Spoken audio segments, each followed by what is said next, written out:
ಇನ್ನು ರೇಣುಕಾ ಸ್ವಾಮಿ ಮರ್ಡರ್ ಕೇಸ್ಗೆ ಸಂಬಂಧಪಟ್ಟ ಹಾಗೆ ಪರಪ್ಪನ ಅಗ್ರಹಾರ ಜೈಲಿನಲ್ಲಿ ಡಿ ಗ್ಯಾಂಗ್ ಇದೆ. ಇದರ ಮಧ್ಯೆ ಆರೋಪಿಗಳನ್ನ ಭೇಟಿ ಮಾಡಲಿಕ್ಕೆ ಹಲವು ಅವರ ಸ್ನೇಹಿತರುಗಳು ಪರಪ್ಪನ ಅಗ್ರಹಾರ ಜೈಲಿನತ್ತ ಹೋಗ್ತಾ ಇದ್ದಾರೆ. ಈ ಪೈಕಿ ಆರೋಪಿ ವಿನಯ್ ಭೇಟಿಗಾಗಿ ಅವರ ಆಪ್ತರು ಬಂದಿದ್ದಾರೆ. ಕಾರ್ನಲ್ಲಿ ಯುವಕ ಯುವತಿಯರು ವಿನಯ್ ಭೇಟಿಗಾಗಿ ಆಗಮಿಸಿದ್ದಾರೆ. ಆರೋಪಿ ವಿನಯ್ಗಾಗಿ ಹಣ್ಣುಗಳನ್ನ ಆಪ್ತರು ತೆಗೆದುಕೊಂಡು ಬಂದಿದ್ದಾರೆ. ದರ್ಶನ್ನ ಬ್ಯಾರಕ್ನಲ್ಲೇ ಆರೋಪಿ ವಿನಯ್ನನ್ನು ಕೂಡ ಇರಿಸಲಾಗಿದೆ. ಒಟ್ಟು 4 ಒಂದೇ ಬ್ಯಾರಕ್ನಲ್ಲಿ ಇರಿಸಿರುವಂತಹದ್ದು. ಆ ಪೈಕಿ ದರ್ಶನ್, ಪ್ರದೂಷ್, ವಿನಯ್ ಇವರೆಲ್ಲರೂ ಕೂಡ ಒಂದೇ ಬ್ಯಾರಕ್ನಲ್ಲಿದ್ದಾರೆ. ಈ ವಿನಯ್ನನ್ನ ಭೇಟಿ ಮಾಡಬೇಕು ಅಂತ ಆತನ ಸ್ನೇಹಿತರು ಆತನಿಗೋಸ್ಕರ ಹಣ್ಣು ಹಂಪಲನ್ನ ತೆಗೆದುಕೊಂಡು ಜೈಲಿನತ್ತ ಬಂದಿದ್ದಾರೆ. ಭೇಟಿಗೆ ಅವಕಾಶ ಆಗಿದ್ಯಾ ಏನು ಗೊತ್ತಿಲ್ಲ. ಒಟ್ಟಿನಲ್ಲಿ ಅವರನ್ನ ಭೇಟಿ ಮಾಡಬೇಕು ಅಂತ ಪರಪ್ಪನ ಅಗ್ರಹಾರ ಜೈಲಿಗೆ ಬರ್ತಾ ಇದ್ದಾರೆ. ಇಲ್ಲಿವರೆಗೂ ದರ್ಶನ್ ಭೇಟಿಗಾಗಿ, ಪವಿತ್ರ ಭೇಟಿಗಾಗಿ ಬರ್ತಾ ಇದ್ರು ಅವರವರ ಆಪ್ತರು, ಕುಟುಂಬಸ್ಥರು.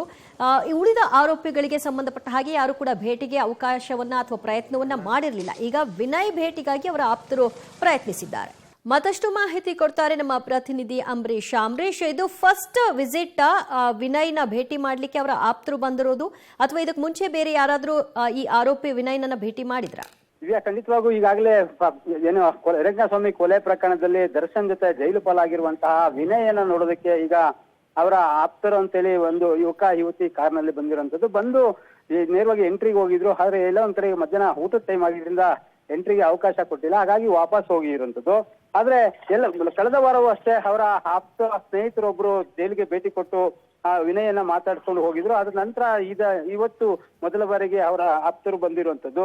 ಜೊತೆಗೆ ಏನು ವಿನಯ್ ಈಗ ದರ್ಶನ್ ಜೊತೆಲೆ ಇರುವಂತಹ ವಿಶೇಷ ಭದ್ರತಾ ಕೊಠಡಿಯಲ್ಲಿ ಇರೋದ್ರಿಂದ ಸಾಕಷ್ಟು ಹೆಚ್ಚಿಗೆ ಯಾರಾದ್ರೂ ಆಪ್ತರು ಅಥವಾ ಬೇರೆ ಯಾರಾದ್ರೂ ಅವರನ್ನ ಭೇಟಿ ಆಗಕ್ ಬಂದ್ರು ಸಹ ಅವರು ಯಾರು ಅಂತ ತಿಳ್ಕೊಂಡ್ ನಂತರ ವಿನಯ್ ಒಳಗಡೆ ಕರ್ಕೋತಾ ಇರೋಂಥದ್ದು. ಯಾಕಂದ್ರೆ ದರ್ಶನ್ ಬಗ್ಗೆ ಸಾಕಷ್ಟು ಮಾತುಗಳನ್ನ ಅವರ ಆಪ್ತರು ಇರ್ಬೋದು ಅಥವಾ ಸ್ನೇಹಿತರು ಬಂದಾಗ್ಲೂ ಕೇಳುವಂತ ಕೆಲಸ ಆಗ್ತದೆ. ಹಾಗಾಗಿ ದರ್ಶನ್ ಹೆಚ್ಚಿಗೆ ಯಾರಿಗೂ ಅವಕಾಶ ಮಾಡ್ಕೊಡಬೇಡಿ ಅನ್ನೋ ಮಾತನ್ನ ವಿನಯ್ಗೆ ಹೇಳಿದ್ದಾರೆ ಅಂತ ಮೂಲಗಳ ಮಾಹಿತಿ ಲಭ್ಯ ಆಗ್ತಿರಂತು. ಹಾಗಾಗಿ ಇವತ್ತು ಏನ್ ಬಂದಿದ್ರು ಯುವಕ ಯುವತಿ ವಾಪಸ್ ಹೋದಾಗ ಮತ್ತೆ ಜೈಲ್ ಕಡೆ ಬಂದಿಲ್ಲ.